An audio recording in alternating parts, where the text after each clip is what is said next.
An empire that wasn't holy, wasn't Roman, and wasn't even really an empire. That's the famous joke Voltaire made about it. But for 1,000 years, this bizarre patchwork of kingdoms, duchies, and free cities dominated the heart of Europe. It was a place where an emperor could be elected by a handful of princes, where popes and kings fought for ultimate authority, and where the very map seemed to change with every generation. So how did this impossible entity, the Holy Roman Empire, even come to be? To understand its chaotic glory, we must travel back to a time when Europe had fallen into darkness, and the dream of a new Rome rose from the ashes. Forget everything you think you know. This is the story of a power that was never what it seemed. The Roman Empire in the West didn't fall in a day. It crumbled over centuries, a slow decay under the pressure of migrating tribes. By 476 AD, the last Western emperor was just a boy, a puppet, and when he was deposed, no one really cared. The imperial court was gone, the legions were scattered, and the grand cities were becoming ghost towns. In their place rose the strongholds of warlords, tribal chieftains, and a new power, the Catholic Church. The Pope in Rome was the only figure with the moral authority to hold the West together. And it was this church that would forge a new alliance with the most ambitious of those Germanic kings, setting a stage for a new empire that would last a millennium, but not in the way anyone could have imagined. One family rose above all the others, the Carolingians. Under their greatest ruler, Charlemagne, the Frankish kingdom expanded into a vast empire that covered much of Western and Central Europe. He was a warrior king, but also a patron of learning, and he had a vision, to restore the Roman Empire in the West. He protected the Pope, and the Pope, in turn, needed him. Then came Christmas Day, in the year 800. As Charlemagne knelt in prayer at St. Peter's Basilica in Rome, Pope Leo III placed a golden crown upon his head and declared him Emperor of the Romans. The crowd roared. But was this a holy act of God, or a political power grab by the Church? The question was planted that day, a seed of conflict between emperor and pope that would burn for centuries. But Charlemagne's empire didn't survive intact. His heirs divided it among themselves, leading to centuries of civil war and fragmentation. The dream of a united Christendom shattered into pieces. By the early 10th century, the heart of the old Frankish Empire was a dangerous place. Vikings raided from the north, Magyars, fierce horse archers, swept in from the east, and local warlords fought for every scrap of land. In this chaos, a new power emerged in the east, the Kingdom of Germany. It was a land of 5 great duchies, and their leaders were tough, pragmatic, and ambitious. They didn't want a Roman Empire, they wanted power, land, and survival. Yet, from this brutal, fragmented world, a new kind of empire would be born, not from the vision of a single man, but from a desperate need for protection. In the year 955, the fate of this German kingdom, and perhaps all of Europe, hung in the balance. The Magyars, who had been plundering the West for decades, laid siege to the city of Augsburg. Their army was vast, and their reputation for savagery was terrifying. A young king named Otto I, from the powerful Saxon dynasty, marched south to meet them. He was outnumbered, but he had something the Magyars didn't: heavy cavalry, discipline, and a fierce belief in his divine mission. At the Battle of Lechfeld, Otto launched a devastating charge that shattered the Magyar lines. The battle was a massacre. The raiders were routed, and their power was broken forever. This victory didn't just save Germany, it transformed Otto into a Christian hero, a protector of Europe, and it gave him the leverage to claim a new imperial title. 7 years later, in 962, Otto stood in Rome, and Pope John XII placed the imperial crown on his head. He was now Emperor Otto I, the first true ruler of what would be known as the Holy Roman Empire. But look closely, this was not Charlemagne's empire, nor was it the old Roman Empire. It was a German kingdom with a Roman title. The emperor was a king in his own lands, but his authority over the rest of Italy and the Pope was vague, contested, and based on a fragile alliance. The seeds of its fatal flaw were already sown. It was a vast, complex patchwork, where the emperor had to constantly bargain, fight, and scheme with powerful princes and a rival spiritual authority. So, as our story begins, we have to ask, was this a new Rome, or a political paradox destined for 1,000 years of conflict? Who truly ruled this empire? And how long could a title hold together a realm that had no single heart? That is the riddle we will follow. If you want to see how this impossible empire survived its first major crisis, and meet the man who would put the papacy in his pocket, then make sure you're subscribed. Because the next chapter is about to get even stranger. Otto had the crown, but holding it was another matter entirely. The moment he left Rome, the Pope who crowned him, John XII, betrayed him. John was young, corrupt, and terrified of losing his independence. He secretly allied with the Byzantines and stirred up rebellion among the Lombard nobles. When Otto heard the news, he marched back to Rome in fury. He didn't just crush the rebellion, he held a synod, put the Pope on trial, and had him deposed, a shocking move that sent a chill through the Christian world. Otto then installed his own candidate as Pope, a man loyal to him. And just to make sure everyone understood the new order, he issued a decree: no future pope could be consecrated without the emperor's approval. In that single act, Otto had not just become emperor. He had made the papacy a piece on his political chessboard. But Otto's victory over the Pope was only the beginning. He was determined to make this empire real, not just a title. He spent the next decade on the move, marching his armies across the Alps and back again, putting down revolts, and forcing the great dukes of Germany to bow to his will. He didn't just rely on force. Otto was a master of strategy. He married his sons and daughters into the most powerful royal families in Europe, building a web of alliances that made him the undisputed master of the West. He pushed the empire's borders eastward, crushing the pagan Slavs and Wends, and establishing new bishoprics to spread Christianity. By the time he died in 973, Otto had created something remarkable, a powerful, centralized monarchy that could command the loyalty of the church and the sword of the nobility. He was laid to rest in Magdeburg, the city he had built from nothing. The empire he forged was strong, but it was built on the strength of one man.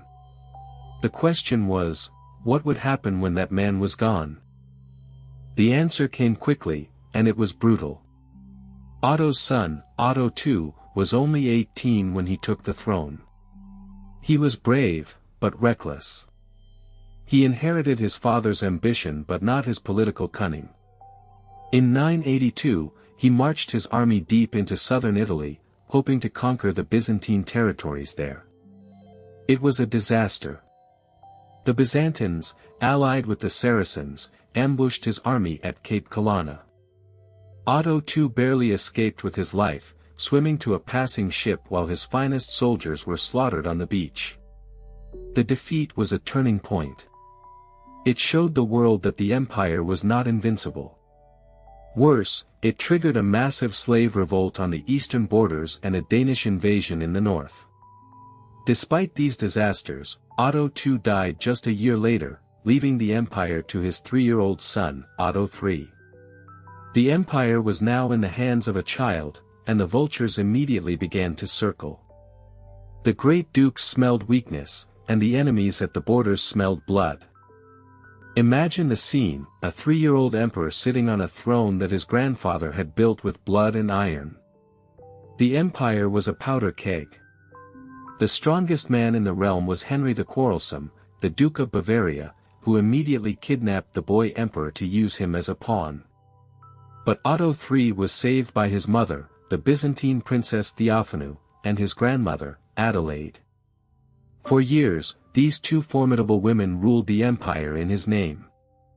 They fought off the rebels, made peace with the enemies, and kept the crown on his head. When Otto III came of age, he was a brilliant, mystical young man. He dreamed of restoring the glory of ancient Rome. For a brief, shining moment, he actually made it work.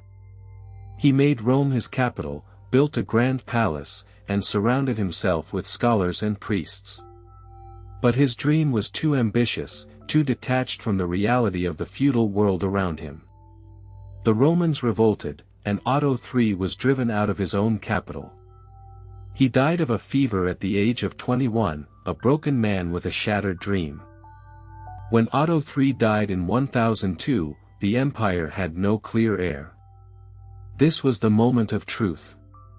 The great princes of the realm gathered to choose a new king. They could have picked anyone, and the future of the empire hung on their decision. After months of intense negotiation, they chose Henry II, the Duke of Bavaria. Henry was a descendant of Henry the Quarrelsome, but he was a different kind of man. He was deeply religious, almost monk-like in his piety. He was also a ruthless pragmatist. His reign was a constant struggle to restore the authority that Otto III had lost. He fought endless campaigns against the Polish Duke Bolesław the Brave, who had conquered vast territories in the east. Henry II was not a brilliant general, but he was a relentless one.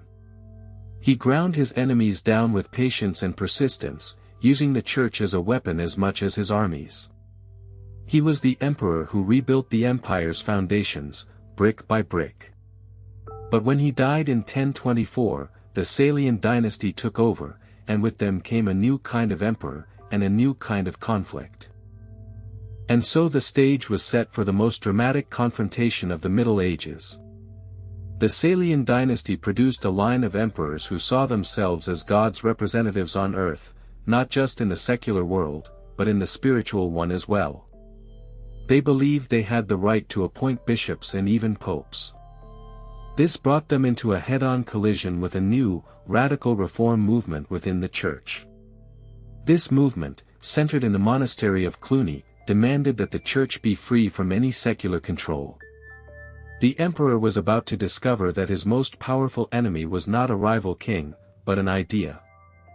The fight would be over a simple question: who was the true leader of Christendom? The emperor, who held the sword, or the pope, who held the keys to heaven? This was no longer a story about a German kingdom with a Roman title. It had become a universal struggle for the soul of Europe. The next century would be defined by this war. And it would tear the Holy Roman Empire apart. You don't want to miss what happens when an emperor tries to break the Pope. Subscribe now, because the Battle of Canossa is coming, and it will change everything. The Salian dynasty didn't waste a single moment. Conrad II, the first of his line, was crowned in 1027, and he immediately set out to prove a point. He wasn't just a king among dukes, he was the emperor, the direct successor of Charlemagne. Conrad crushed rebellions, swallowed up the kingdom of Burgundy, and turned the crown into a family heirloom, not an elected prize. He built his power not on the battlefield, but in the law courts, chipping away at the privileges of the great nobles and elevating the lesser knights, men who owed everything to him. When he died in 1039, he left his son a machine of royal authority, polished and ready. That son was Henry III. And Henry III was perhaps the most powerful man to ever sit on the German throne. He commanded armies that could crush any foe. He was so dominant that he could walk into Rome and depose 3 rival popes in a single day. The empire had reached its zenith. But power, absolute power, has a way of blinding even the most capable rulers. Henry III didn't see the storm gathering on the horizon, because for him, the church was just another tool of his will. Henry III didn't just control the empire, he controlled the papacy itself.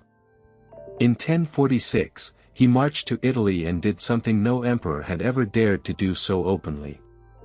He called a council at Sutri, deposed the 3 men who were all claiming to be pope, and then installed his own candidate, a German bishop, as Clement II. The emperor had become the ultimate authority over Christendom. He was the one who decided who sat on the throne of St. Peter. But this victory was an illusion. By doing this, Henry III gave the Church a gift it didn't ask for, a lesson in power. The reformers who surrounded the new pope were horrified. They saw the Church being bought and sold by a secular lord, and they began to dream of a world where the Church was free, independent, and above all, superior to any earthly king. They called it the Libertas Ecclesiae, the freedom of the Church. Henry III died in 1056, at the age of just 39, and the empire was left in the hands of a 6-year-old boy. Everything he had built, every ounce of royal authority, was now at the mercy of a regency, and the reformers were sharpening their knives. So what happens when a child sits on the throne of Charlemagne? Anarchy. The great princes of the empire, who had been kept in check by Henry III's iron fist, immediately began to carve out their own kingdoms. They stole royal lands, built unauthorized castles, and fought petty wars with each other. The boy king, Henry IV, was shuttled between safer castles, a pawn in the hands of ambitious nobles. But the real threat wasn't coming from the German dukes, it was coming from Rome. The reform movement, once a fringe idea, had taken over the papacy. In 1073, a man named Hildebrand was elected pope, taking the name Gregory VII. Gregory was not like the popes before him. He was a fanatic, a man who believed with every fiber of his being that the pope was the vicar of Christ on earth, and that all secular rulers, including the emperor, were his subjects. He issued a decree banning lay investiture, which meant that kings could no longer appoint bishops or abbots. This was a direct attack on the very foundation of imperial power. The decree against lay investiture was a bomb thrown into the heart of the empire. Henry IV, now a young man of 23, saw it for what it was, a declaration of war. Without the right to appoint bishops, he would lose control of the Church within his own lands, and with it, his most powerful lever of power. He responded with fury, calling a council of German bishops in Worms who declared Gregory VII a false pope and demanded he step down. A letter followed, addressed to Hildebrand, not pope, but false monk, ending with the words, "Descend, descend, thou eternally damned." It was the most reckless and arrogant act of his life. Gregory's response was swift and devastating. He didn't just excommunicate Henry IV, he released all of his subjects from their oaths of loyalty. In one stroke, the emperor was no longer a king. He was a hunted outlaw, and every ambitious prince in Germany now had a divine mandate to take his crown. The trap was set, and Henry IV had just walked right into it. Henry IV was cornered. His enemies were on the verge of electing a new king, and if they did, he was finished. He had to get the excommunication lifted, and fast. So he made a decision that would echo through history. He traveled to Italy in the dead of winter to beg for forgiveness. This wasn't just a political maneuver, it was a public act of humiliation. Gregory VII, hearing of Henry's approach, retreated to the mountain fortress of Canossa, a castle belonging to his ally, Countess Matilda.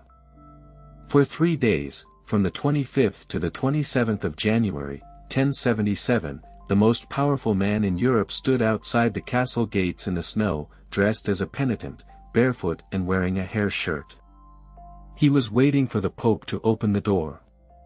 It's one of the most iconic images in history, the emperor abased before the Church. But think about it. Was Henry IV really a broken man? Or was this the most brilliant political masterstroke of the Middle Ages? He was a gambler who knew he had to lose this battle to win the war. After 3 days in the freezing cold, the gates of Canossa creaked open. Henry IV was brought before the Pope, and he fell to his knees. Gregory VII, perhaps moved by pity, or perhaps by political calculation, granted him absolution. Henry IV had saved his crown, but at what cost? He had traded his imperial dignity for a moment of survival. He had shown the world that the emperor could be forced to grovel. The scene at Canossa was a victory for the Pope, but it was a victory that would prove to be hollow. The moment Henry IV returned to Germany, he went back on the offensive. The princes who had tried to replace him were crushed. An anti-king was set up, but he was defeated and killed. Henry IV's power was restored, but the damage was done. The question that hung in the air was not who was stronger, but who was more legitimate. The idea of a sacred, untouchable emperor had been shattered on the snows of the Alps. The next 50 years would be a brutal, bloody war to answer the question that Canossa could not. But before the final battle, a new generation would take the stage. A son who hated his father. A new emperor who believed he could undo the damage. What happened when Henry IV's own children turned against him? And what was the terrible secret that would make him a prisoner in his own empire? Subscribe now, and don't miss the next chapter in this epic struggle. Henry IV had survived Canossa, but the stain of humiliation never washed away. The princes of Germany saw his weakness, and the Pope had proven he could bring an emperor to his knees. But the greatest threat came not from Rome, not from the nobles, but from his own blood. His eldest son, Conrad, rebelled in 1093. And when Conrad died, his second son, Henry, saw an opportunity. The young prince was ambitious, ruthless, and hungry for power. He was everything his father had once been. In 1104, Henry the Younger raised the standard of revolt. He promised the nobles reform, he promised the church freedom, and he promised himself the crown. By 1105, the rebellion had grown so strong that the old emperor was almost powerless. Henry IV, the man who had once defied the Pope at Canossa, was now a prisoner in his own land, hunted by his own son. The empire was tearing itself apart, and the worst was yet to come. In December 1105, Henry V lured his father into a trap. He promised peace, a meeting, a reconciliation. The old emperor, desperate to end the bloodshed, agreed. But as he entered the castle at Koblenz, his son's soldiers surrounded him. Henry IV was taken prisoner. He was stripped of his royal insignia, thrown into a dungeon, and forced to watch his son take the throne. The humiliation was complete. But the old emperor was not finished. He escaped captivity and fled to the city of Liège, where loyal supporters rallied to him. For a brief, desperate moment, it seemed he might reclaim his throne. But on August 7, 1106, Henry IV died, broken and exhausted. His last request was to be buried in the cathedral at Speyer, the resting place of his ancestors. But the church, still angry over Canossa, refused. He was buried in an unconsecrated chapel, a final insult to the man who had once ruled half of Europe. The father was gone. The son now faced the same struggle, the same war with the church, and the same ghosts that had haunted his father. Henry V was now emperor, but he inherited a poisoned chalice. The investiture controversy was still unresolved. The Pope, now Paschal II, still claimed the right to appoint bishops, and Henry V was determined to crush that claim. But he was a smarter politician than his father. He didn't march on Rome in anger, he marched with an army and a plan. In 1111, he demanded that the Pope crown him emperor. The Pope refused, and Henry V responded with a brutal act. He kidnapped the Pope and 13 cardinals. The people of Rome rose up in fury, but the emperor's soldiers were merciless. The Pope, beaten and imprisoned, finally gave in. He agreed to crown Henry V and to surrender all church lands. Henry V had achieved what his father never could. But the victory was fleeting. As soon as the Pope was free, he declared the agreement was made under duress. He excommunicated Henry V and annulled the deal. The war between emperor and pope reignited, with a fury that would burn for another decade. And in the middle of it all, the German princes watched, waiting for the moment to strike. The conflict dragged on for years, a grinding war of attrition. Henry V fought on multiple fronts, against the Pope, against the rebellious nobles, and against the growing power of the cities. By 1122, both sides were exhausted. The empire was bleeding, and the church was bleeding. They finally came to the negotiating table at a city called Worms. The result was the Concordat of Worms, a compromise that would define the relationship between church and state for centuries. The emperor gave up the right to invest bishops with the ring and staff, the symbols of spiritual authority. In return, he was allowed to be present at their elections and to invest them with their secular lands. It was a victory for the church in theory, but a victory for the emperor in practice. Both sides claimed success. But the real losers were the German princes, who saw their power shrink. And the real winner was the idea that the emperor was not above the law. The sacred kingship of Otto the Great was dead. The empire was now a feudal patchwork, a tangled web of oaths and obligations. And the man who had made this deal, Henry V, had no heir. He was the last of the Salian dynasty. When he died in 1125, the throne was empty, and the greatest crisis of succession in the history of the empire was about to begin. When Henry V died without an heir, the empire plunged into a bitter struggle for the crown. The two leading candidates were Frederick of Swabia and Lothair of Supplinburg. Frederick was a Hohenstaufen, from a powerful family that had risen to prominence under the Salians. Lothair was a Saxon duke, a man of immense wealth and military might. The election was a knife edge. The archbishops and princes were divided. Frederick was young, charismatic, and a warrior.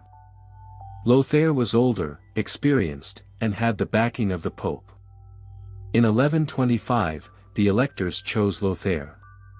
But Frederick refused to accept the result. He raised an army and marched on the imperial city of Aachen. The civil war lasted for a decade. Lothair won, but he died in 1137, leaving no heir. Once again, the throne was empty. And once again, the Hohenstaufen saw their chance. Frederick's brother, Conrad, was elected king in 1138. The Hohenstaufen dynasty had arrived. And with it came a new name, a name that would become synonymous with the empire itself, the name of Barbarossa, the Red Beard, a man who would dream of restoring the glory of Rome. Conrad III was crowned, but the empire was still bleeding. The Welfs, led by Henry the Proud, had not given up. The civil war continued, a brutal back and forth of sieges and raids. Conrad, despite his valor, could not crush the rebellion. He died in 1152, leaving the empire in chaos. But before he died, he named his nephew, Frederick, as his successor. Frederick was a man of destiny. He was tall, strong, and had a fiery red beard that gave him his nickname, Barbarossa. He was a Hohenstaufen on his father's side, and a Welf on his mother's side. He was the bridge between the feuding factions. He promised peace at home and glory abroad. He was the emperor the empire had been waiting for. And in 1155, he marched to Rome to be crowned by the Pope. But on the way, he faced a challenge that would define his entire reign, the rebellious cities of northern Italy, and the Pope himself, who was wary of this new, ambitious emperor. Barbarossa would spend the rest of his life trying to bring Italy to heel, and it would cost him everything. But that's a story for another time. What was the terrible price of Barbarossa's ambition? And what happened when he faced the Pope, a man as stubborn as himself? Subscribe now, and don't miss the next episode, where the empire burns red with the fire of a new crusade. Frederick Barbarossa was crowned emperor in 1155, but the crown itself was a crown of thorns. He inherited an empire in chaos, torn between the papacy and the princes. His dream was to restore the glory of ancient Rome, to make the empire a true superpower. But there was a catch. To the south, the wealthy cities of Lombardy were growing fat and arrogant. They refused to pay imperial taxes, they defied his authority, and they laughed at his envoys. To the north, the German princes were plotting behind his back. Barbarossa was trapped. He knew he had to assert his authority, or he would be just another figurehead, a king in name only. So he did what any ambitious emperor would do, he prepared for war. The target was Milan, the richest and most rebellious city in Italy.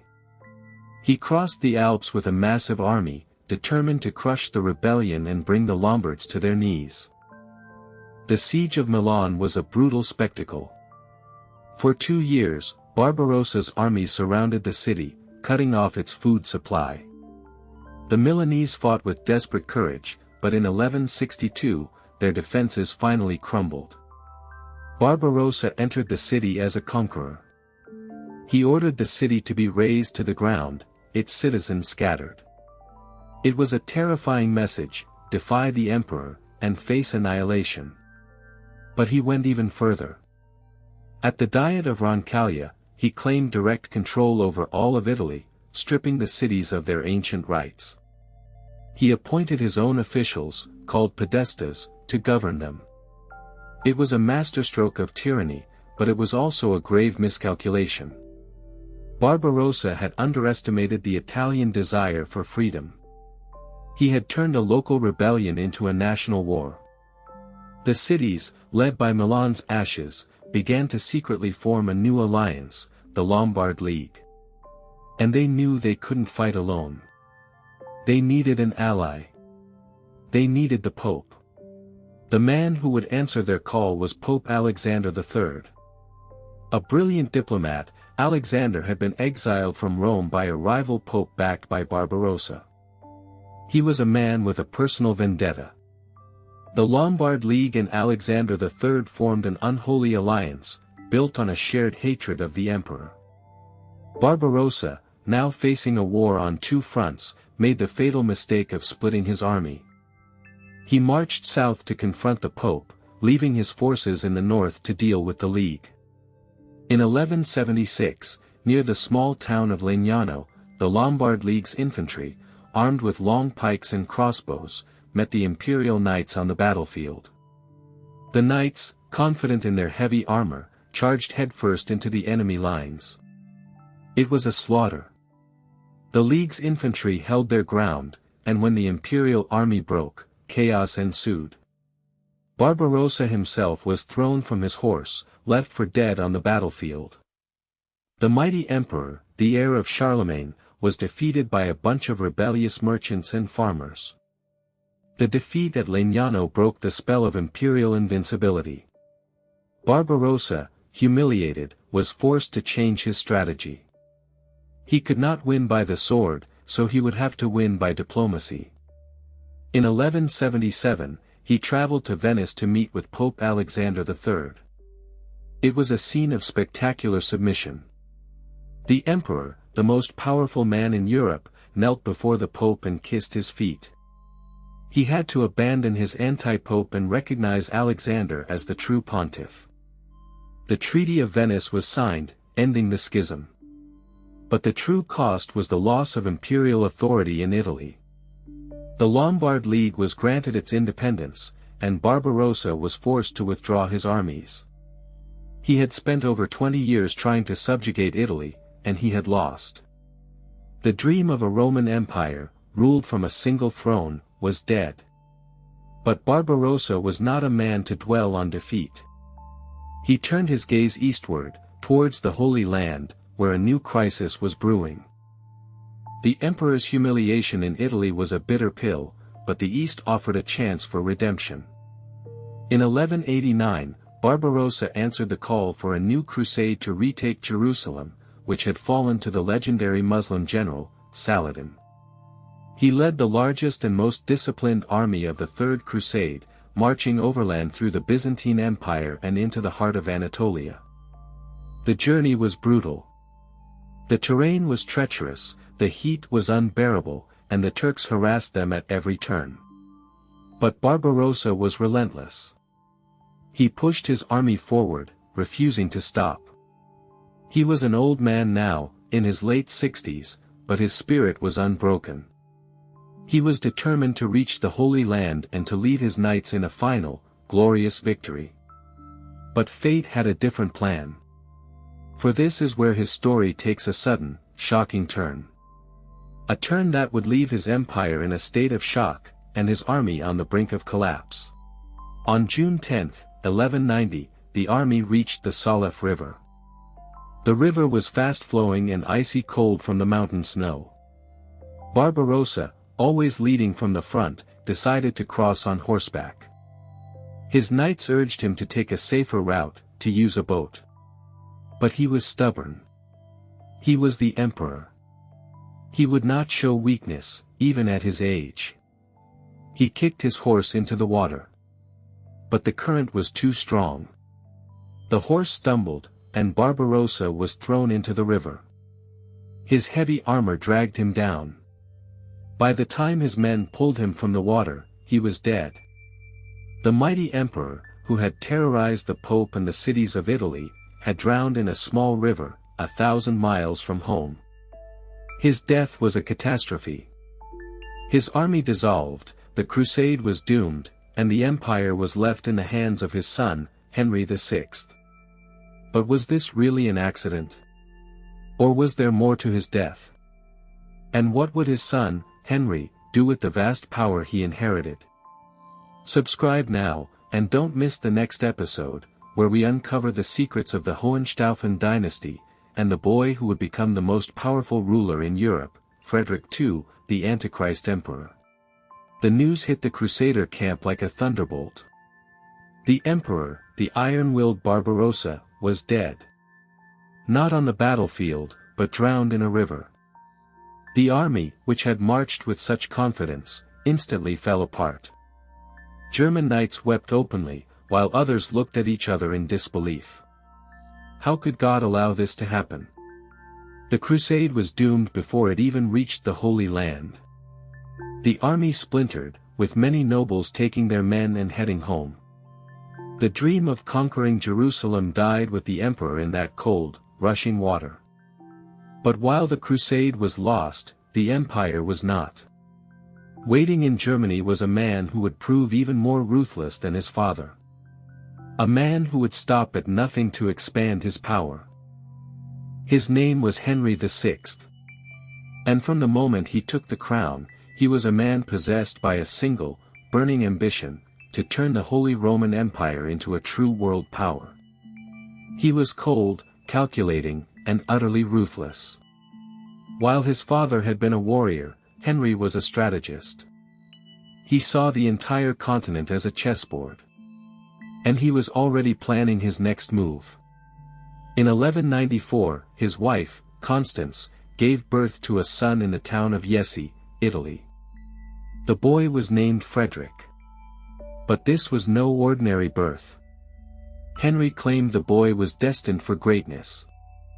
And to secure that destiny, he had the infant crowned king of the Romans before he could even walk. The empire had a new heir, but the world would soon learn that this child would become something far more dangerous. Henry VI's ambition knew no bounds.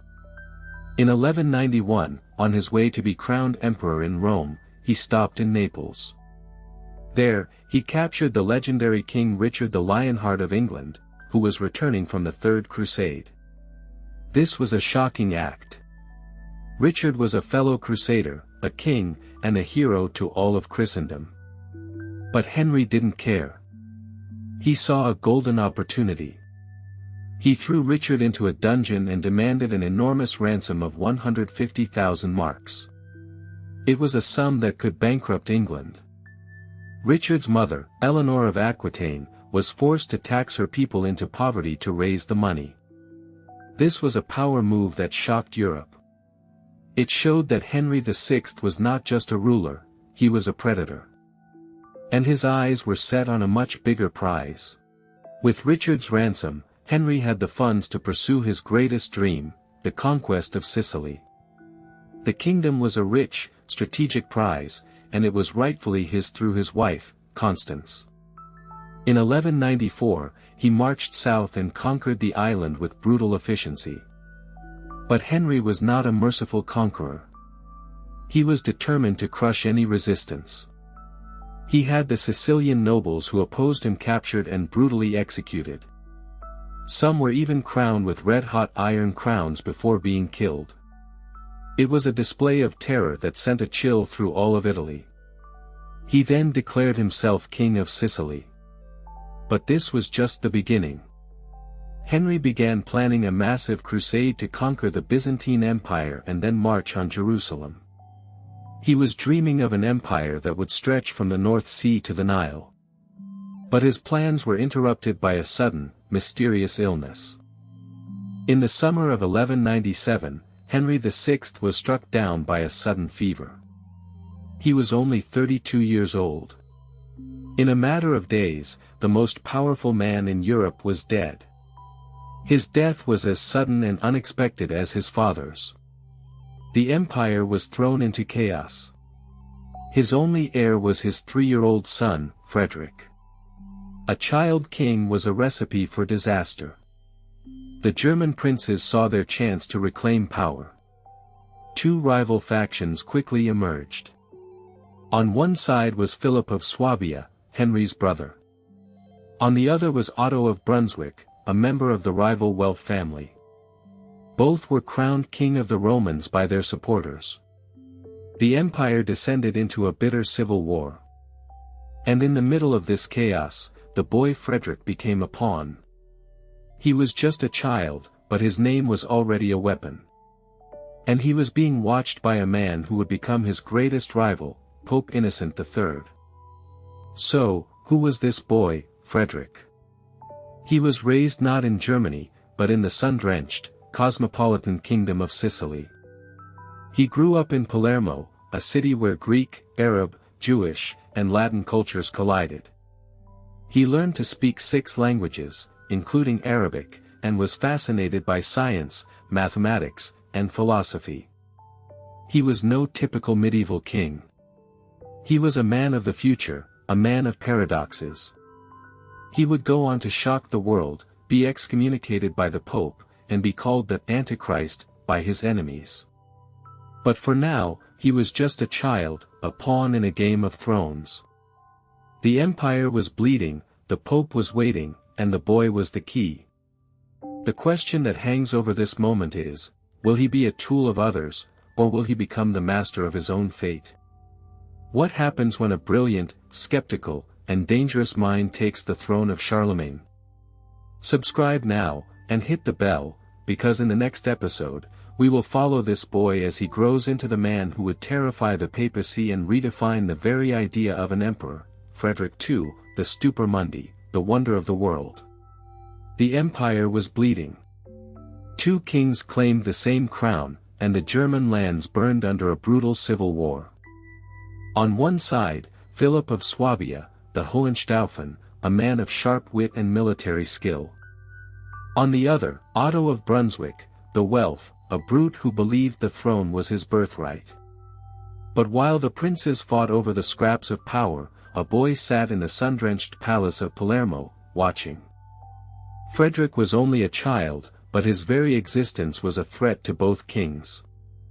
He was the son of Henry VI, the grandson of Barbarossa, the heir to a dynasty that refused to die. And he was being raised by a man who had his own plans for the empire, Pope Innocent III. The Pope was a master puppeteer, pulling the strings of kings, and he saw Frederick not as a boy, but as a weapon. Philip of Swabia was no fool. He knew he had to win this war fast, before the Pope could entangle the empire in a web of excommunications. He married his daughter to Otto's nephew, a clever move that split the Welf family. He courted the Bohemian king, promising him the crown of a new kingdom. One by one, the German princes fell in line behind him. By 1206, Philip was in control of most of Germany. Otto, desperate and cornered, retreated to his stronghold in Brunswick, a beaten man. But then, the Pope stepped in. Innocent III was not about to let a Hohenstaufen sit securely on the throne. He threw his full support behind Otto, showering him with papal blessings and promises of the imperial crown. The war, which had seemed all but over, was reignited with a holy fire. But the Pope's plan was a double-edged sword. The more he pushed for Otto, the more the German princes saw him as a foreign meddler. They were proud men, and they hated the idea of a pope in Rome dictating who would rule them. So, they did the one thing that could shock the entire Christian world. They turned their backs on Rome and rallied behind Philip. The Archbishop of Cologne, the very man who had crowned Otto, switched his allegiance. The tide had turned. In 1208, Philip was on the verge of a final, decisive victory. Negotiations were underway to crown him emperor in Rome. He was only a few months away from achieving everything his brother, his father, and his grandfather had ever dreamed of. But fate is a cruel mistress, and history has a way of laughing at our plans. A single, violent act was about to change everything. On the morning of June 21, 1208, in the city of Bamberg, Philip was attending a private wedding ceremony. He was in high spirits, his political victory all but secured. After the ceremony, he retired to his quarters, accompanied by his wife and a few close advisors. But one man had been waiting for this moment. Otto of Wittelsbach, the Count Palatine of Bavaria, had been a loyal supporter of Philip. But when Philip refused to allow him to marry his daughter, the Count's love turned into a burning, obsessive hatred. In a fit of rage, the Count stormed into Philip's chambers, drew his sword, and slashed the king's throat. In a single, brutal stroke, the dream of the Hohenstaufen dynasty was cut down. The king lay dead in a pool of his own blood, and the empire was once again thrown into the abyss. The news of Philip's murder sent a shockwave across Europe. The Pope was stunned, not by the death itself, but by the chaos it would unleash. Otto of Brunswick was now the undisputed king. He was crowned emperor in Rome in 1209, and he immediately showed his true colors. He was cruel, arrogant, and hopelessly out of his depth. He attacked the kingdom of Sicily, which belonged to Frederick, the boy he was supposed to protect. He even turned against the Pope, seizing papal lands and mocking the papacy's authority. Innocent III was furious. He had backed a monster. And in his fury, he made a decision that would haunt him for the rest of his life.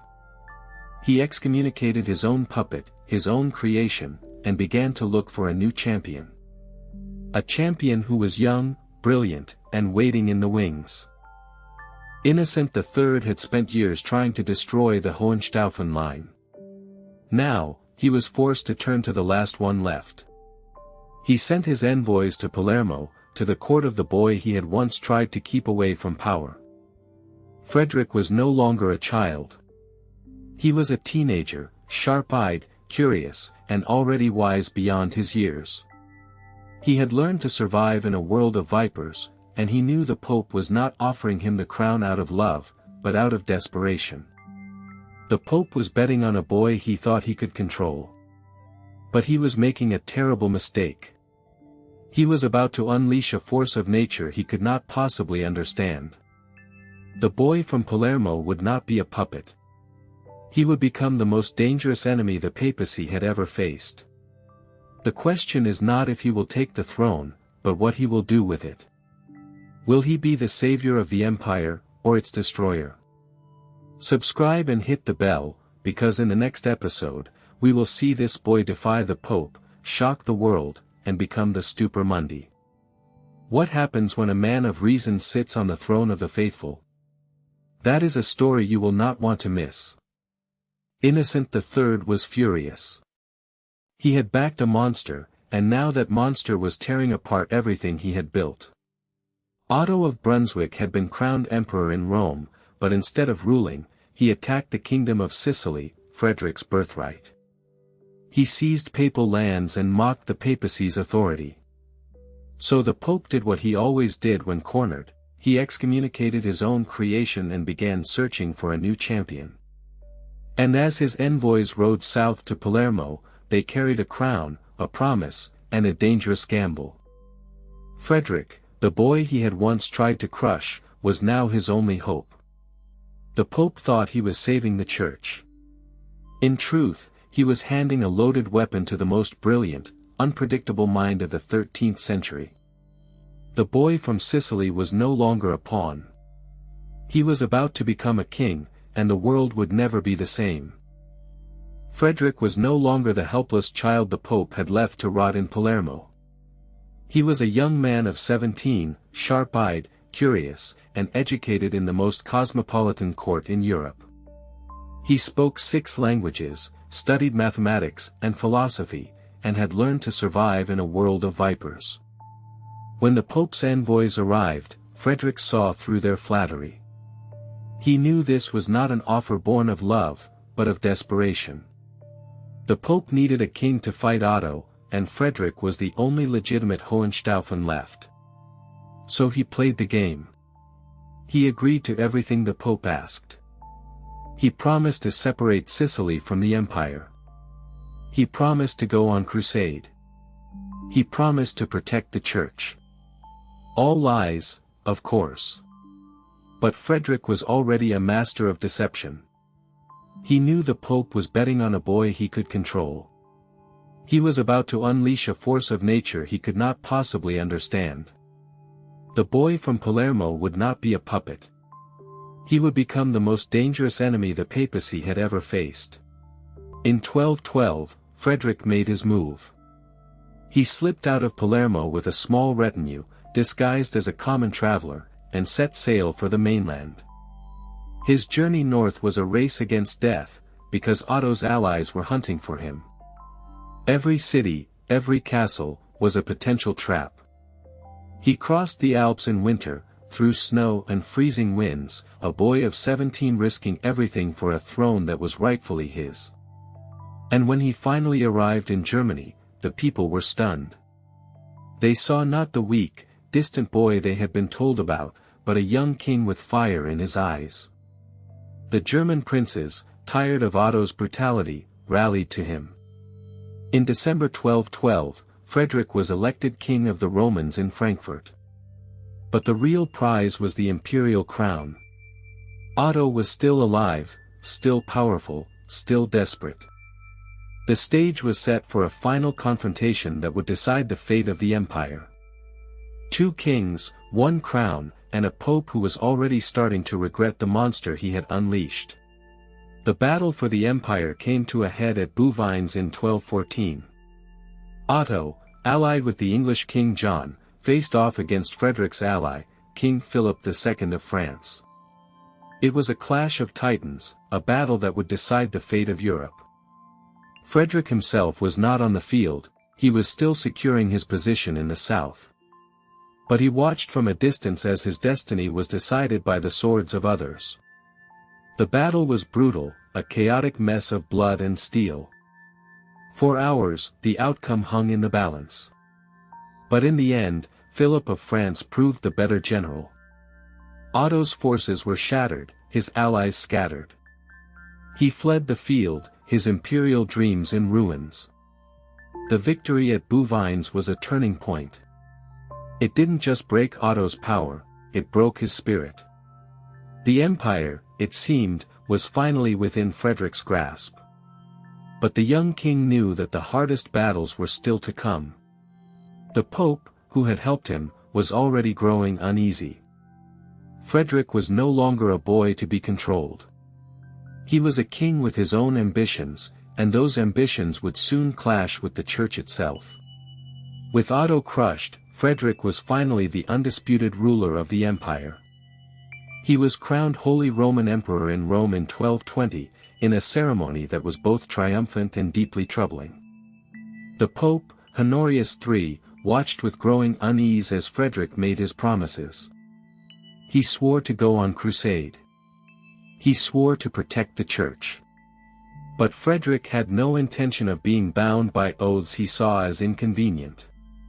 He was a pragmatist, a man who believed in reason over faith. As emperor, he immediately began to consolidate his power. He returned to Sicily, the kingdom he loved most, and transformed it into a centralized, absolutist state. He built castles, established a university, and crushed the rebellious barons. His laws were harsh, his justice swift. He was a brilliant administrator, but also a tyrant. The Pope had wanted a champion to fight for the Church. Instead, he had crowned a king who answered only to himself. The seeds of a conflict that would tear the empire apart were already being sown. Frederick's own subjects called him Stupor Mundi, the wonder of the world. But to the Pope, he was becoming the Antichrist. Frederick's empire was a paradox. He spoke Arabic and Hebrew, kept a menagerie of exotic animals, and filled his court with Muslim scholars. To the Church, he was a heretic, a man who consorted with infidels and questioned the very foundations of Christian power. But to his people, he was a visionary. He was a king who brought law and order, who built a kingdom of culture and learning. Yet, the Pope's patience was wearing thin. Frederick had promised to go on crusade, but he kept delaying. He had more pressing concerns at home. In 1227, a new pope, Gregory IX, ascended the throne of St. Peter. He was old, fiery, and utterly convinced that Frederick was a threat to everything the Church stood for. He demanded that Frederick fulfill his vow immediately. Frederick set sail, but a plague broke out in his army, and he was forced to turn back. Gregory was furious. He excommunicated the emperor, not for failing to go on crusade, but for daring to defy the will of the Pope. The war between the empire and the papacy had finally begun. The wonder of the world was now the enemy of Rome. And the question that hung in the air was not if Frederick would fight back, but how. Would he destroy the Church, or would the Church destroy him? Subscribe and hit the bell, because in the next part, we will see this excommunicated emperor go on a crusade without the Pope's blessing, and take back the holy city of Jerusalem, not with a sword, but with words. What happens when a man of reason sits on the throne of the faithful? That is a story you will not want to miss. The excommunication landed like a thunderbolt. Frederick, the wonder of the world, was now an outcast of Christendom. Pope Gregory IX had declared him a heretic, a tool of Satan. But Frederick did something that shocked everyone. He didn't beg for forgiveness. He didn't retreat. He did the unthinkable. He launched his crusade anyway. In the summer of 1228, with the papal ban still hanging over him, Frederick sailed for the Holy Land. He was a man who had been excommunicated for not going on crusade, and now he was going on crusade while excommunicated. It was a brilliant, maddening paradox. His enemies called it blasphemy. His supporters called it genius. But as his fleet cut through the Mediterranean, Frederick wasn't thinking about the Pope. He was thinking about Jerusalem. He was thinking about how to win a war without fighting. And he knew something that no one else did. Frederick arrived in the Holy Land not as a conqueror, but as a diplomat. He knew the Crusader states were weak, and the Muslim world was divided. The Sultan of Egypt, Al-Kamil, was fighting his own brother for control of Damascus. Frederick had been in correspondence with Al-Kamil for years. They shared a love of mathematics, philosophy, and science. They respected each other as intellectuals. So instead of drawing his sword, Frederick opened negotiations. He sent envoys to Al-Kamil's camp, proposing a deal. He would help Al-Kamil against his brother if Al-Kamil would give him Jerusalem. It was an audacious gambit. The Pope had called him a heretic, but here he was, negotiating with the infidel as an equal. For weeks, the talks dragged on. Frederick's own knights were restless, and the Templars and Hospitallers, the warrior monks, watched with suspicion. They didn't want peace. They wanted blood. But Frederick was playing a longer game. Finally, in February 1229, the impossible happened. Al-Kamil signed a treaty with the excommunicated emperor. Jerusalem, Bethlehem, and Nazareth were returned to Christian control, but with a secret clause: the Temple Mount would remain in Muslim hands, and the city would be open to all pilgrims. Frederick had achieved what centuries of crusaders had failed to do.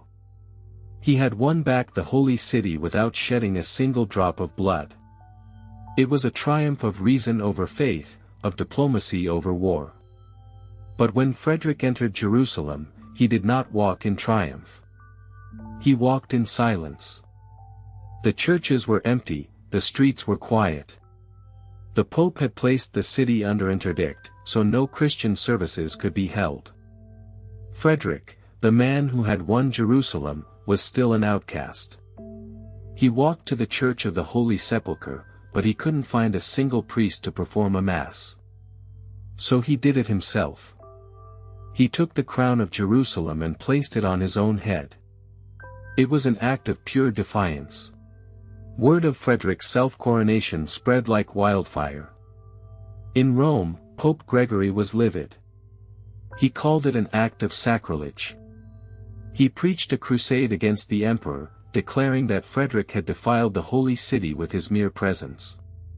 But Gregory didn't stop there. He also launched an invasion of Frederick's Italian lands. While Frederick was in the Holy Land, papal troops marched into the Kingdom of Sicily. It was a blatant betrayal, a stab in the back. Frederick received the news while still in Acre. He knew he had to return home immediately. He sailed back, but he didn't come in peace. He came in fury. In the summer of 1229, he landed in southern Italy and began a campaign to drive the papal armies out of his kingdom. The war between the empire and the papacy had exploded into open conflict. Gregory excommunicated Frederick again, but Frederick responded by marching on Rome itself. For the first time, an emperor was at the gates of the Vatican, not to be crowned, but to force the Pope to submit. The sight of Frederick's army outside Rome sent shockwaves through the church. Gregory, old and frail, was forced to negotiate. In 1230, the Treaty of San Germano was signed. The excommunication was lifted, and peace was restored, at least temporarily. Frederick had won. He had faced down the Pope and emerged victorious. But the conflict was far from over. The Pope didn't forgive. He bided his time. And Frederick, now at the height of his power, turned his attention back to his beloved Sicily. He wanted to create a kingdom that would be the envy of the world. He introduced a new legal code, the Constitutions of Melfi, which centralized all power in the hands of the king. He built a magnificent court in Palermo, where Christian, Muslim, and Jewish scholars worked side by side. It was a golden age, a renaissance before the Renaissance. But the Pope saw it as a threat. A king who didn't need the church was a king who could defy the church. And that was exactly what Frederick intended to do. Frederick was now the most powerful ruler in Europe. He had reclaimed Jerusalem, humiliated the Pope, and built a state that was a marvel of the age. But in Rome, a new pope was about to be elected. Gregory IX had died, and his successor, Innocent IV, would prove to be an even more implacable enemy. Innocent was a brilliant lawyer, a man who believed that the Pope was the supreme authority on earth. He couldn't tolerate a ruler like Frederick, a man who questioned the Church's teachings, who consorted with Muslims, and who held power without the blessing of God. The stage was set for a final, apocalyptic confrontation. The empire and the papacy were on a collision course, and the entire Christian world would be drawn into the conflict. The question was not if the war would come, but when. And when it came, it would shake the foundations of Europe.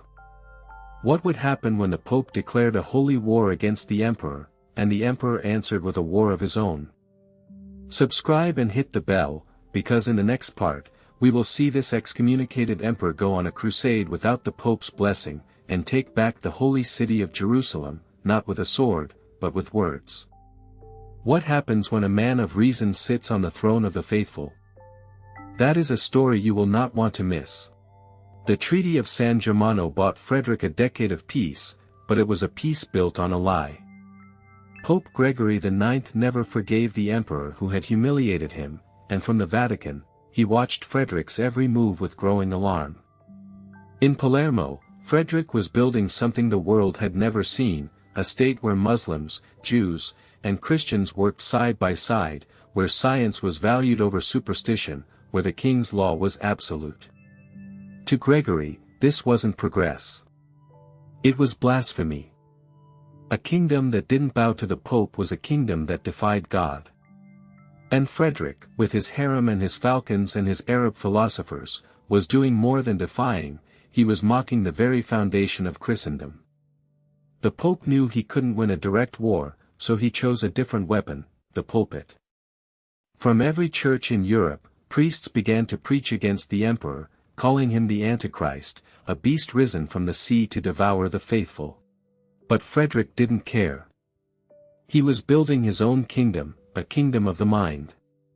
In 1231, he issued the Constitutions of Melfi, a single, unified code of law for all of Sicily. It was revolutionary. It stripped the nobility of their power to make their own rules, and centralized everything under the crown. It was the first modern legal code in Europe, and it made the emperor a true king, not just a feudal lord. He established a state university in Naples, the first in Europe that wasn't run by the church, and he staffed it with scholars from across the known world. His court in Palermo became a legend, a place where Greek, Arabic, and Latin texts were translated, where geometry and astronomy were studied alongside poetry and philosophy. The Pope saw this as a direct challenge. How could a king rule without the Church's blessing? How could he promote learning that didn't come from the Bible? To Gregory, Frederick wasn't just a heretic, he was a threat to the entire divine order. The Emperor of the Romans was building a kingdom of men, and in doing so, he was waging a war against God himself. The tension between the two powers finally boiled over in 1237.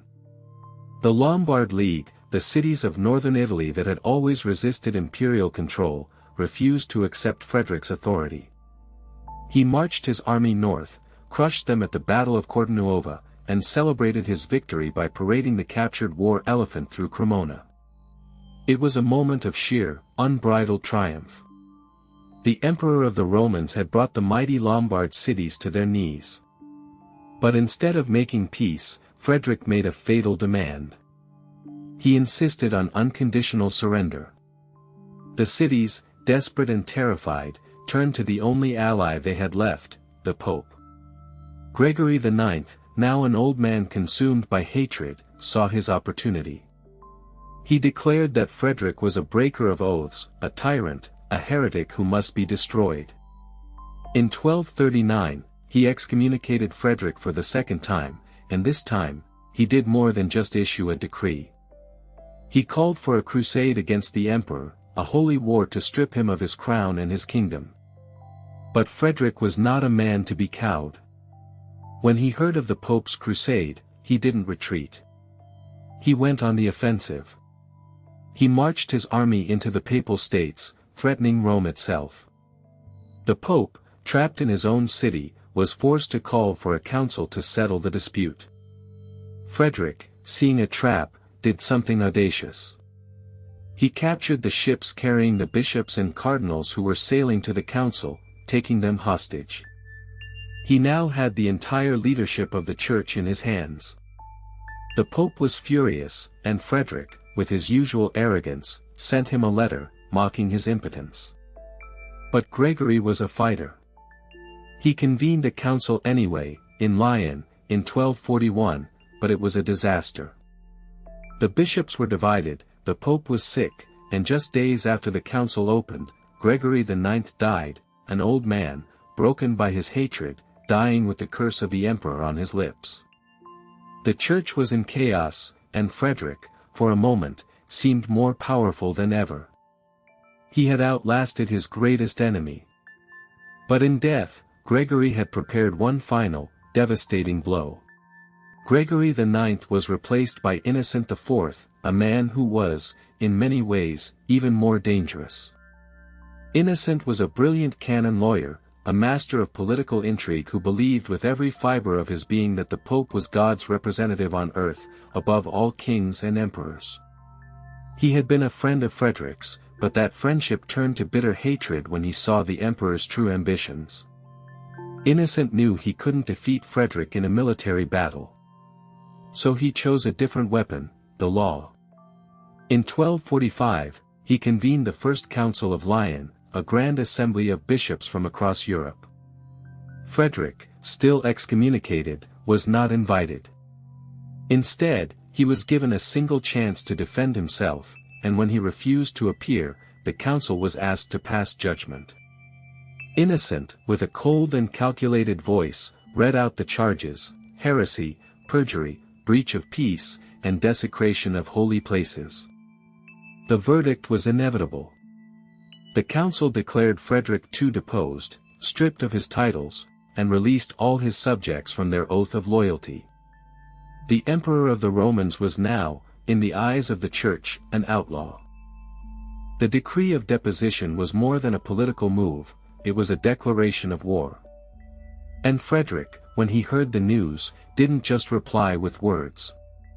He replied with steel. He issued a manifesto to the kings of Europe, calling Innocent a wolf in sheep's clothing, a false prophet who had corrupted the Church. He ordered his armies to march against the Pope's allies, and he began to systematically dismantle the Church's power in Italy. The war that followed was brutal and endless, a war that would consume Frederick for the rest of his life.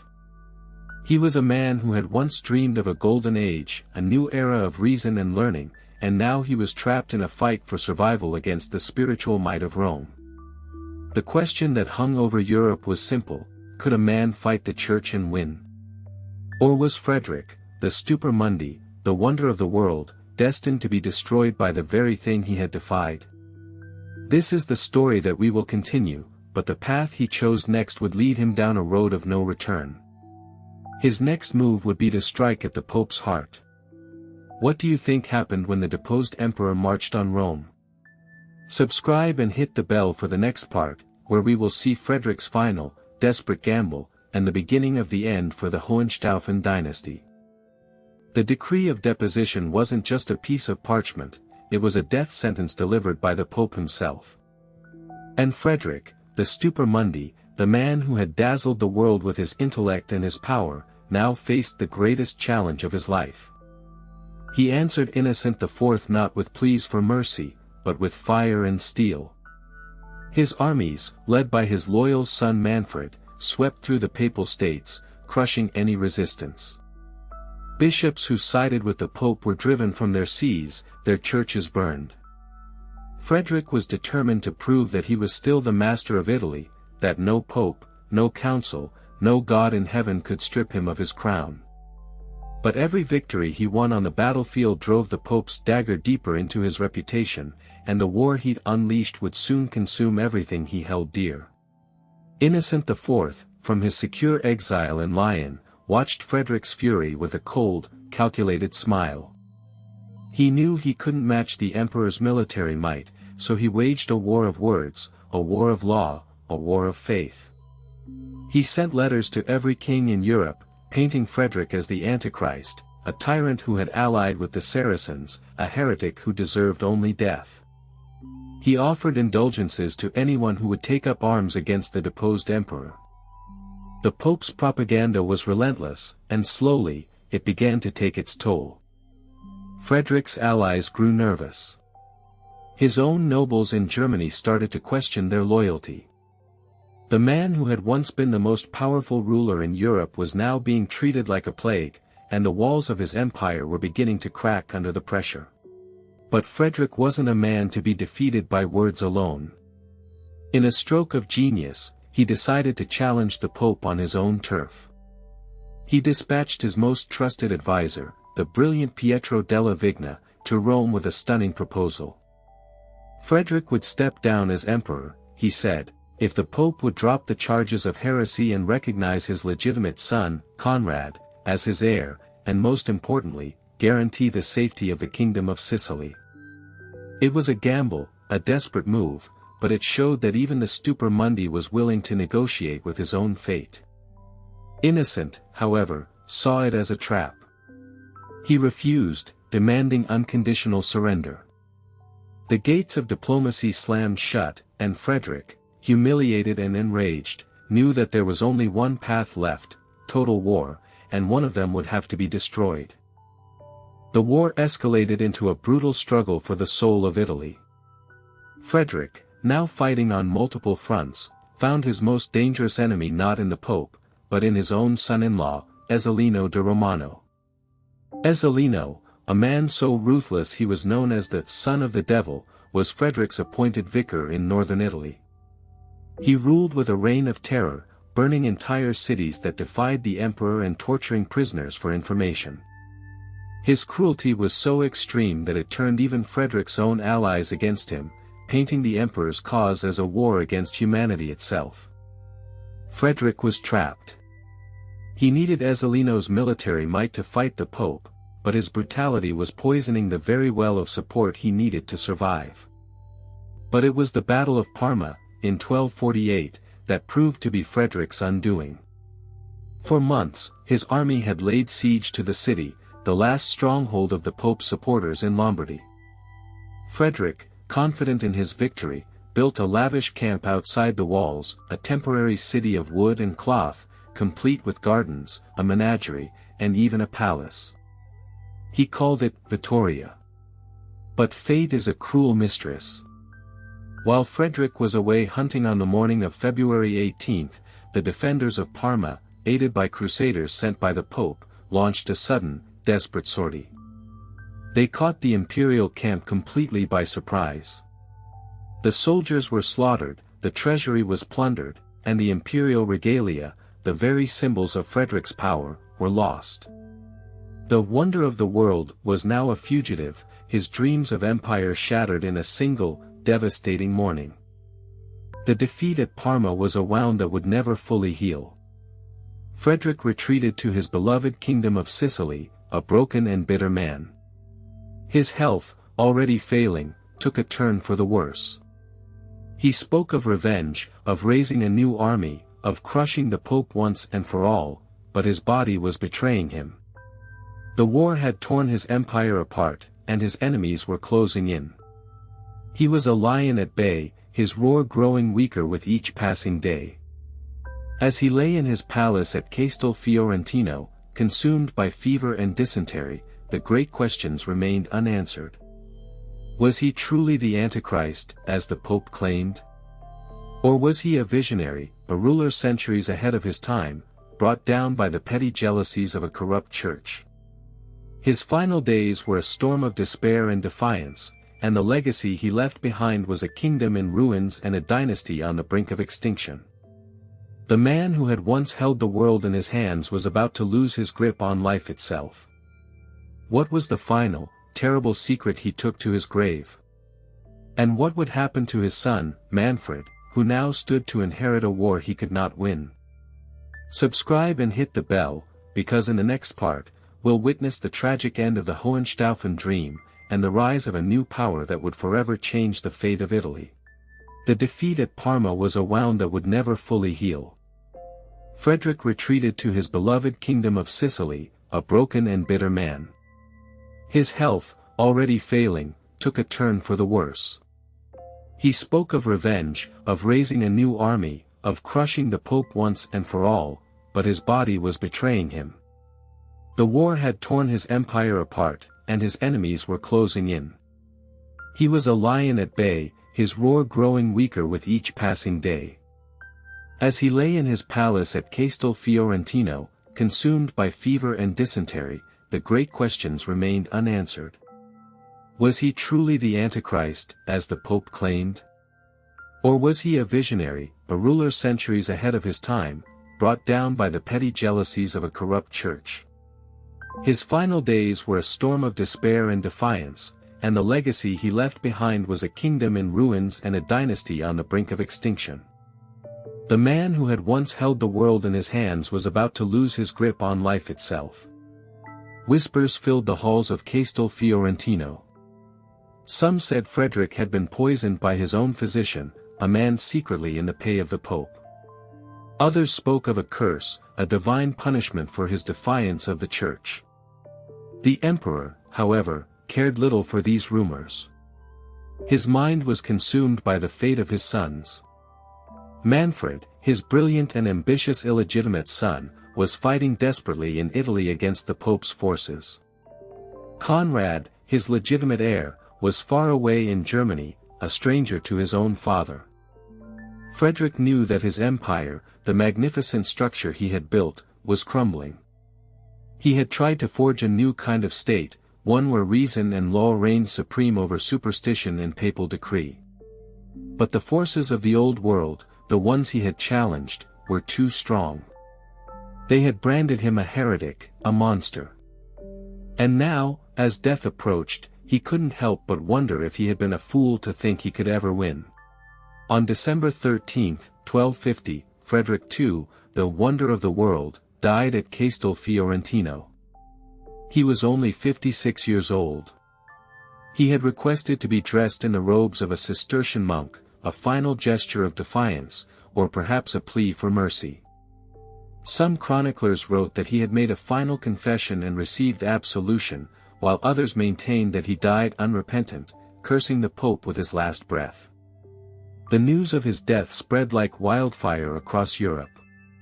In Rome, Pope Innocent IV is said to have wept with joy, declaring, "Let the heavens rejoice." In Germany, the people mourned the loss of their emperor, though many had never even seen him. In Sicily, his kingdom, there was chaos and despair. The man who had been the most powerful ruler of his age was gone, and the world he left behind was a vacuum, a power vacuum that would be filled with blood and iron. With Frederick's death, the Hohenstaufen dream didn't just fade, it exploded into 1,000 pieces.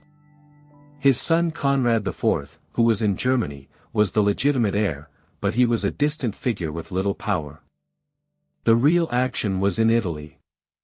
Manfred, Frederick's brilliant and ruthless son, seized control of the Kingdom of Sicily, determined to continue his father's struggle. He was a worthy successor, cunning, cultured, and a brilliant military commander. But he faced an impossible task. The Pope, now free from his greatest enemy, was more powerful and vengeful than ever. Innocent IV immediately declared that Sicily was a papal fief and that Manfred was a usurper. He offered the crown to anyone who could take it from him, a call to arms that echoed across Europe. The stage was set for a new and even more brutal conflict, one that would see the collapse of the Hohenstaufen dynasty and the rise of a new power in the West. Manfred was not just a soldier, he was a prince of the Renaissance before the Renaissance. He filled his court in Palermo with poets, scholars, and scientists. He continued his father's work, translating Greek and Arabic texts, promoting law and order. He was a patron of the arts, and his court was a beacon of light in a dark age. But the Pope was relentless. He preached a crusade against Manfred, calling him a heretic like his father. He offered the kingdom of Sicily to Charles of Anjou, the ambitious brother of the King of France. Charles was a cold, calculating, and brutally effective military leader. He had no love for the culture of the South, he saw Sicily only as a prize, a base for his own power. In 1266, Charles's army marched into Italy. Manfred, outnumbered and betrayed by some of his own nobles, met him at the Battle of Benevento. It was a desperate gamble, and he lost. Manfred was killed on the battlefield, his body so mutilated that it could only be identified by his closest friends. The Hohenstaufen line in Italy was all but extinguished. With Manfred dead, the Hohenstaufen cause seemed finished. But from the ashes of the dynasty, a new and even stranger figure emerged, a young boy named Conradin, the son of Conrad IV. He was Frederick II's grandson, the last legitimate heir to the Hohenstaufen name. He was just a teenager, raised in southern Germany, far from the splendor of Sicily. But he was a Hohenstaufen, and that name still held power. In 1268, he led a small army down into Italy, determined to reclaim his grandfather's kingdom. He was welcomed by many in Italy who were sick of French rule. But Charles of Anjou was waiting for him. At the Battle of Tagliacozzo, Conradin's army was crushed. He was captured while trying to flee. He was taken to Naples, where he was tried for treason and sentenced to death.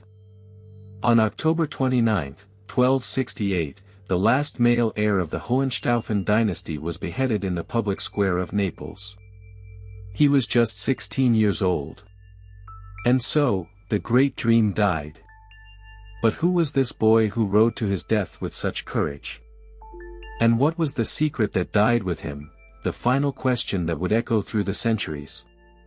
Subscribe and hit the bell, because in the next part, we uncover the fate of the last Hohenstaufen and the birth of a new world order that would emerge from his blood. The Hohenstaufen dream was dead, but the empire was not. It was a corpse, waiting for a soul to breathe life back into its decaying limbs. For nearly 20 years, the crown passed from one minor count to another, a game of thrones played by men with more greed than vision. But then, in 1273, a man emerged from the shadows of Switzerland. Rudolf of Habsburg, a man of modest beginnings, but with a mind sharper than any sword. He was elected king of the Romans, not because he was loved, but because he was seen as weak, a puppet the princes could control. They were wrong. Dead wrong. Rudolf was a wolf in sheep's clothing. He moved with a cunning that shocked the empire.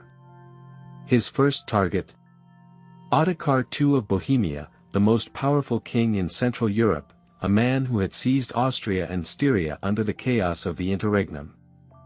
Rudolf challenged him, not with a grand army at first, but with law, with claims, with the weight of the imperial title. It was a chess match, and Ottokar was playing checkers. Ottokar was a king of great pride, and he scoffed at the idea of bowing to a mere count. He refused to pay homage to Rudolf, and he refused to return the stolen duchies. Rudolf, with the patience of a spider, waited. He declared Ottokar's lands forfeit, and then he marched. In 1278, the two armies met at the Lechfeld, a vast plain near Vienna. It was a brutal, bloody affair, a clash of heavy cavalry and desperate men. Ottokar was a capable commander, but Rudolf had something he didn't, the support of the German princes and the Hungarian king. The battle was a slaughter. Ottokar was killed on the field, his body left among the dead. Rudolf, ever the pragmatist, personally oversaw the burial of his fallen rival, a gesture of respect that earned him grudging admiration. The victory was absolute. Austria, Styria, Carinthia, and Carniola, all fell into Rudolf's hands. He didn't keep them for the empire, he made them the hereditary lands of his own family. The Habsburgs had just taken their first, giant step toward greatness. Rudolf's triumph was a masterclass in political survival. He had turned a weak hand into a royal flush. But time was not on his side. He was an old man in a young man's game. He spent his final years trying to secure the succession for his son, Albrecht. But the prince-electors, ever jealous of their power, saw the growing strength of the Habsburgs and balked.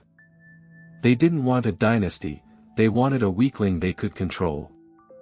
When Rudolf died in 1291, they didn't choose Albrecht. They chose a minor count, Adolf of Nassau, a man so poor he was known as Adolf the Count. It was a deliberate insult, a way to keep the crown powerless. But Adolf was not as pliable as they hoped. He tried to build his own power base, and for a time, he was a nuisance. But Albrecht was patient. He raised an army, defeated and killed Adolf at the Battle of Golheim in 1298, and then had himself elected king. Albrecht I was a harsh, pragmatic ruler, but he was a Habsburg. He understood power in a way that the minor counts never could. He was, however, a man who made enemies easily. Albrecht I's reign was a storm of conflict. He clashed with the Pope, he clashed with the Rhineland electors, and he clashed with his own family. He was a man who believed in iron and blood, and he ruled accordingly. But his greatest threat came from within. His nephew, Johann, known as Johann Parasita, had been promised the throne of Bohemia, a promise Albrecht never intended to keep. The young man was consumed by bitterness and rage. On May 1, 1308, while crossing the Reuss River, Albrecht was separated from his guards. Johann, along with a few accomplices, attacked the king. They stabbed him repeatedly, leaving his body on the riverbank. The king of the Romans, the most powerful man in Germany, was murdered by his own kin. The crime sent shockwaves through the empire. The crown was thrown into chaos once more. The electors, horrified but also opportunistic, looked for a new candidate. And they found one in a man who promised stability, but whose ambitions would set the stage for the final, dramatic act of the medieval empire, Henry of Luxembourg. Henry of Luxembourg was different. He wasn't a powerful prince with vast territories. He was a count with a small, strategic holding on the border of France and Germany. But he was charming, intelligent, and, most importantly, he had powerful friends. He was the brother of the Archbishop of Trier, one of the 7 electors. With careful maneuvering, Henry was crowned king of the Romans in 1308. He was a man with a vision that was both romantic and dangerous. He believed in the Holy Roman Empire, not as a loose collection of states, but as a true, unified monarchy, the successor to ancient Rome. He looked at the chaos around him, the warring princes, the scheming popes, the rebellious Italian cities, and he saw a problem that needed a firm hand. He decided to do what no king had done in decades: he would go to Rome and be crowned emperor. Not as a supplicant, but as a master. The news sent a tremor through Italy. The Guelphs, the papal party, were terrified. The Ghibellines, the imperial party, were overjoyed. The stage was set for a confrontation that would shake the foundations of Christendom. Henry VII crossed the Alps in 1310, not as a conqueror, but as a would-be peacemaker. He was welcomed by the Ghibellines and met with cold suspicion by the Guelphs. He tried to be impartial, to bring an end to the endless feuds between the city-states. But his mere presence was a flashpoint. In Milan, he was crowned with the Iron Crown of Lombardy, but the ceremony was met with riots. The Guelphs saw him as a tyrant, a foreign king come to strip them of their liberties. Henry, frustrated by the constant resistance, began to shed his peaceful image. He laid siege to cities that defied him, and he showed a ruthless streak. His goal was Rome, but Rome was a divided city, controlled by the Orsini and Colonna families, and guarded by the troops of King Robert of Naples, the Pope's champion. As Henry's army approached the ancient city in 1312, he knew he was walking into a trap. The Pope, Clement V, was not in Rome, he was in Avignon, under the thumb of the French king. Henry would have to force his way into the city, and the coronation would be a military act, not a spiritual one. The question that hung in the air, as real as the smoke from burning villages, was, would this be his triumph, or his tomb? What secret would the gates of Rome reveal to the man who dared to revive an empire? Subscribe and hit the bell, because in the next part, we enter the gates of Rome with Henry VII, and witness the birth of a legend that would echo for centuries. Henry's army moved south, leaving a trail of scorched earth. He was no longer a peacemaker, he was a conqueror. His first major test was the city of Brescia, a Guelph stronghold that had refused to submit. Henry laid siege, but the city was well defended and the siege dragged on for months. Disease and starvation hit both sides. The imperial army was bogged down, and Henry's patience was wearing thin. He was losing precious time, winter was coming, and Rome was still hundreds of miles away. The Italian campaign was turning into a quagmire, a grinding war of attrition that was bleeding his army dry. He was learning that being a king in Germany and being a commander in Italy were two entirely different things. The romantic vision of a unified empire was fading with every day spent in the mud and blood of another siege. He needed a decisive victory, but the walls of Brescia refused to fall. Finally, Brescia fell. But the victory was hollow. The city was a ruin, and Henry's army was decimated by disease. He had spent a year in Italy and had barely advanced 100 miles. His treasury was empty, and his allies were growing restless. He was a king without money, an emperor without a crown. Then, news arrived that made his blood run cold. Pope Clement V, under pressure from the French king, had excommunicated him. Henry was now a condemned heretic, and every Catholic was ordered to resist him. The Pope declared his coronation invalid and called upon the princes of Italy to rise up against him. The dream of a peaceful unification was dead. Henry now had only two choices: turn back in disgrace, or push forward to Rome with a sword in his hand. He chose Rome. He would take his crown by force, and let God sort out the rest. The excommunication was just a piece of paper, he told his generals. The real power was in his army. In the spring of 1312, Henry VII's army finally reached the gates of Rome. But it was not the glorious entrance he had dreamed of. The city was a fortress, divided and hostile. The Colonna family, nominal Ghibellines, were his allies, but the powerful Orsini family, loyal to King Robert of Naples, controlled the Vatican and St. Peter's Basilica. They had sealed the city gates and prepared for a fight. Henry's army was exhausted, a shadow of its former strength. He had to force his way into the city, street by street. After days of brutal fighting, he managed to take control of the Lateran Palace and the area around it. But he could not reach St. Peter's. His coronation, the very purpose of his journey, was now miles away, behind enemy lines. He was a king without a throne, standing in the ruins of the eternal city, surrounded by enemies. He had come to reclaim the glory of Rome, but Rome itself was rejecting him. Desperate, Henry made a bold move. He bypassed St. Peter's entirely. On June 29, 1312, he was crowned emperor in the Lateran Basilica, not by the Pope, but by two cardinals who were loyal to him. It was a coronation that was both a triumph and a sacrilege. There was no pope, no pomp, no ancient ceremony. Just a tired king, a handful of loyal cardinals, and a city that was burning around him.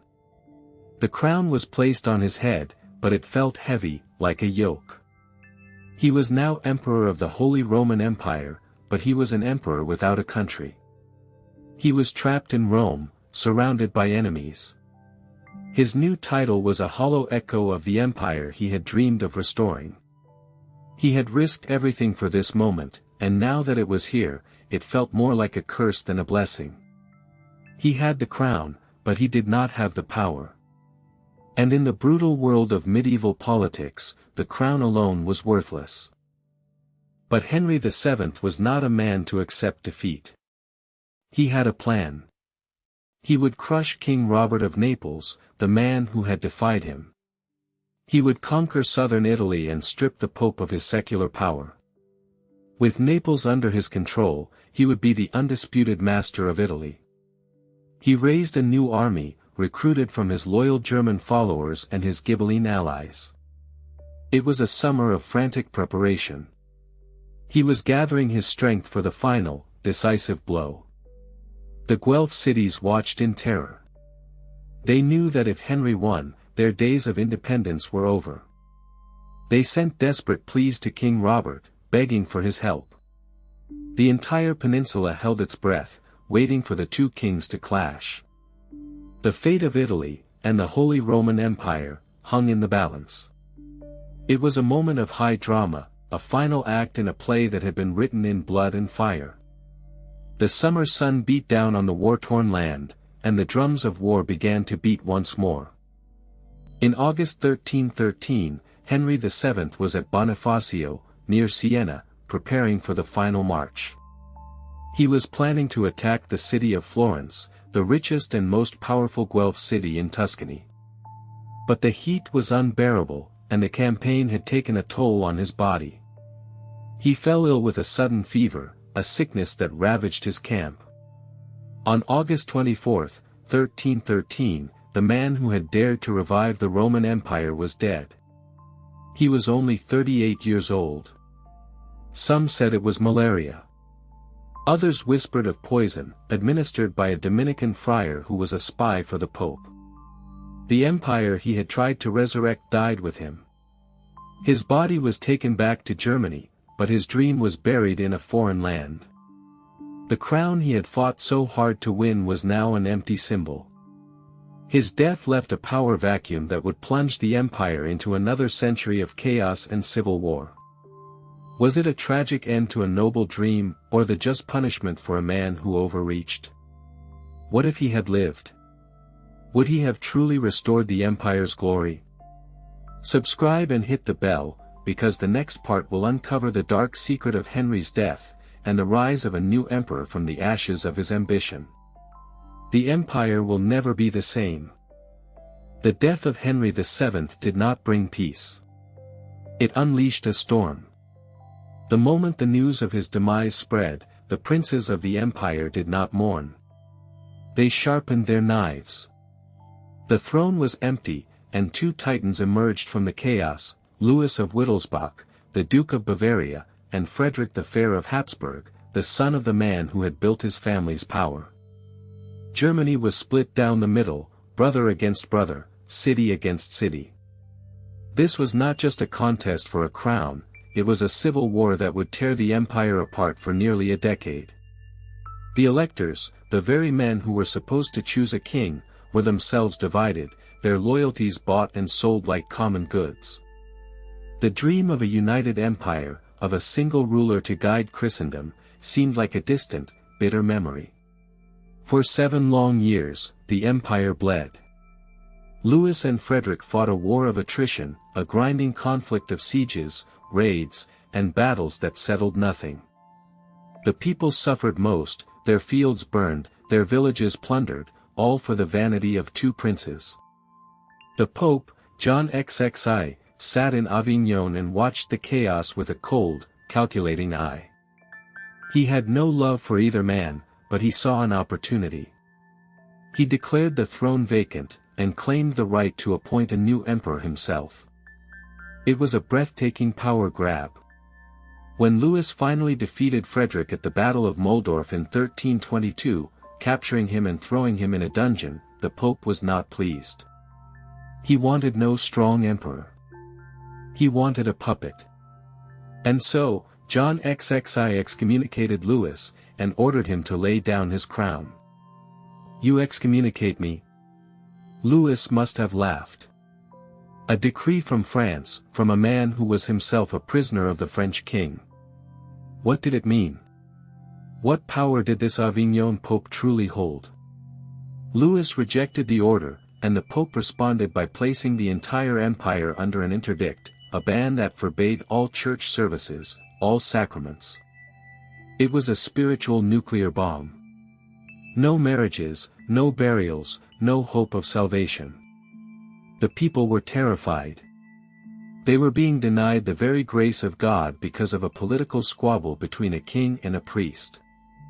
This was a crisis that threatened to tear the very fabric of Christendom apart. The Pope had overplayed his hand. He had turned a political dispute into a cosmic battle for the soul of the empire. But Louis was a man of action, not a man of passive resistance. He knew he had to strike back, and he knew exactly where to strike. Rome. The city of the Caesars, the city of the popes, the eternal symbol of imperial power. In 1328, he led an army over the Alps, a bold and reckless move that shocked all of Europe. The Pope was in Avignon, but Rome was in turmoil, and Louis found willing allies. He entered the city not as a conqueror, but as a liberator. He called an assembly of the Roman people, the ancient Senate, and had himself crowned emperor in a grand, defiant ceremony. But the man who crowned him was not a pope. It was a deposed Franciscan friar, a renegade named Pietro Reinalducci, who took the name Nicholas V. It was a sham, a puppet show, a mockery of centuries of tradition. But it sent a message louder than any papal bull: the emperor did not need the pope to rule. For a brief, glorious moment, Louis had won. He had defied the pope and seized the ancient crown for himself. He was the undisputed emperor, or so he thought. But his victory was built on sand. The Romans were fickle, his resources were stretched thin, and the pope's agents were everywhere, spreading dissent and bribing his allies. The new emperor was soon fighting a war on multiple fronts, trying to hold on to his Italian conquests while his enemies back in Germany plotted against him. The whole enterprise began to unravel. The anti-pope, Nicholas V, was a liability. His own supporters began to desert him. Louis was forced to retreat from Rome, his grand dream turning to ash in his mouth. He had made the ultimate gamble and he had lost everything. He returned to Germany in disgrace, a king without a kingdom, an emperor without an empire. The dream of a universal empire was dying, but what would take its place? Louis was a broken man, but his struggle was not over. He was a ruler without a legitimate crown, and the Pope was a man without mercy. The war would continue, a bitter fight for survival that would shape the future of Germany and the papacy. The election of a new emperor was no longer about who was the strongest, but about who could outmaneuver the Pope's machinations. The empire was on the brink of a new, darker age. But the story of the Holy Roman Empire is never simple. As Louis fought for his life, a new force was rising in the east, a force that would change everything. What was this new threat? And who was the man who would rise from the ashes of this conflict to redefine the imperial throne? Subscribe and hit the bell. The next chapter will reveal the secret that the Pope feared most, and the rise of a new emperor who would challenge the very foundations of the Church. Louis IV returned to Germany a broken man, his imperial dream in ruins. The Pope had won. But the cost of that victory was the complete unraveling of imperial authority. For decades, the throne was a prize fought over by petty princes, each one weaker than the last. The once mighty empire had become a mockery, a patchwork of feuding states with no center. But out of this chaos, a new kind of ruler began to emerge. Not a warrior, not a saint, but a political survivor. His name was Charles of Luxembourg, and he was about to redefine the very meaning of the Holy Roman Empire. He understood a brutal truth that his predecessors had refused to accept: the age of universal emperors was over. To survive, the empire itself had to change, to adapt, or die. Charles was no fool. He saw the empire for what it had become, a corpse that refused to die. The old dream of a universal Christian empire, a single ruler over all of Europe, was a fantasy that had led his predecessors to ruin. So, he made a choice. Instead of fighting the princes, he would empower them. Instead of challenging the Pope, he would make peace with him.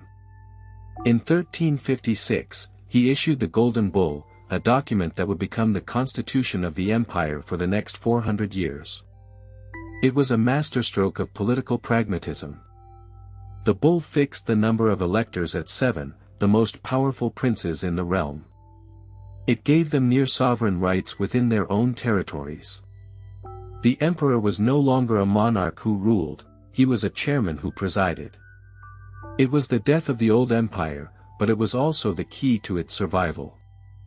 The Golden Bull was a stroke of genius, but it was also an admission of defeat. It formalized the fragmentation of the empire. Germany was now a mosaic of principalities, duchies, and free cities, each one a law unto itself.